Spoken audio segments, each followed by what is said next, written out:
సునీతారెడ్డి గారు నిన్న వెళ్ళి హోంమంత్రి గారిని కలిశారు. మరి ముఖ్యమంత్రి గారు కూడా కలుస్తారన్నారు. కలిశారో లేదో నాకు తెలీదు. ఆమె అయితే వెళ్ళారు అక్కడికి. తర్వాత నిన్న కడప ఎస్పీ గారిని కూడా కలిశారు.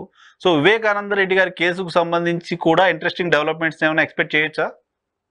అయినా సిబిఐ పరిధిలో ఉంది. మరి ఇక్కడ వీళ్ళు స్టేట్ గవర్నమెంట్ ఏం చేస్తుంది అనేది చూడాలి.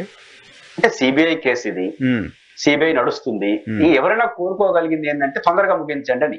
మీరు చెప్పదలుచుకుంది ఏదో తొందరగా విచారణ పూర్తి చేయమని. ఇప్పుడు సహకరించలేదంటే సిబిఐ చెప్పాలని. ఇప్పుడు వారు హోంమంత్రి, ఇప్పుడు ఆంధ్రప్రదేశ్ హోంమంత్రి ఈ విషయంలో ఏం చేయగలరు? జిల్లా ఎస్పీ ఏం చేయగలడు? సహకరించలేదన్నారు.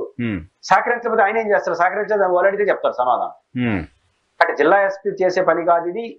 ఇప్పుడు ఒకవేళ పోలీసు సిబిఐ మీద కేసు పెట్టకూడదా? పెట్టచ్చని లీగల్ అది. అది ఇల్లీగల్. ఇల్లీగల్ అంటే ఆ రోజు కోర్టు సిబిఐ కొట్టేసి ఉంటుంది కదా. కాబట్టి నాకు తెలిసినంత వరకు ఇంకా సహకరించాలని చర్చే లేదు. ఆంధ్రప్రదేశ్ లో అధికారంలో జగన్మోహన్ రెడ్డి కాదు కదా. అంటే సునీత గారు ఇట్లా కలవడం ద్వారా రాజకీయ ప్రాధాన్యత వస్తుందే తప్ప కేసు ఏం జరగదు. ఒకవేళ సిబిఐ ఒత్తిడి ఎవరు ఒత్తిడి చేయాలి? జగన్మోహన్ రెడ్డి గారు బీజేపీ మీద ఒత్తిడి చేసి, బీజేపీ వాళ్ళు కేంద్ర ప్రభుత్వం సిబిఐ మీద ఒత్తిడి చేసి ఉండాలి జరుగుంటే. ఇప్పుడు ఆ ఛాయిస్ కూడా లేదు కదా, జగన్ గారు చేయలేడు. ఒకవేళ బీజేపీ ఆ రోజు ఒత్తిడి చేస్తుంటే జగన్ గారి విషయంలో ఈ రోజు మాత్రం ఒత్తిడి చేయకుండా ఉంటుందా? తెలుగు అది జరగని పని కదా. కాబట్టి సునీత గారి పర్యటనలు, సునీత గారు కలవడాలనేది రాజకీయ ప్రాధాన్యత.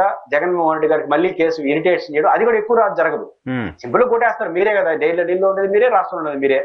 మళ్ళీ ఏంది రాజకీయం అనేస్తారు. గతంలో రాజకీయం కుదరదు, ఎందుకంటే జగన్ గారు అధికారంలో ఉన్నారు కాబట్టి అది సాధ్యమైంది. ఆయన చేయకపోయినా ముఖ్యమంత్రిగా ఉన్నాడు కాబట్టి అనేసి. ఇప్పుడు ఆయన ముఖ్యమంత్రి కాదు, టెక్నికల్ గా ప్రతిపక్ష నాయకుడు కాదు, ఢిల్లీలో మీరే ఉన్నారు కాబట్టి సునీత గారి పర్యటన ఎక్కువ కాలం జరగలేదు. అనవసరం నష్టం కూడా వస్తుంది. వీళ్ళందరూ కలిసి ఏమైనా ఇబ్బంది పెడుతున్నారా? కాబట్టి సునీత గారు ఈ విషయంలో సంయమనం పాటించి అదేదో సుప్రీం కోర్టుల్లో వాదించుకుంటే ఆమెకు మంచిది.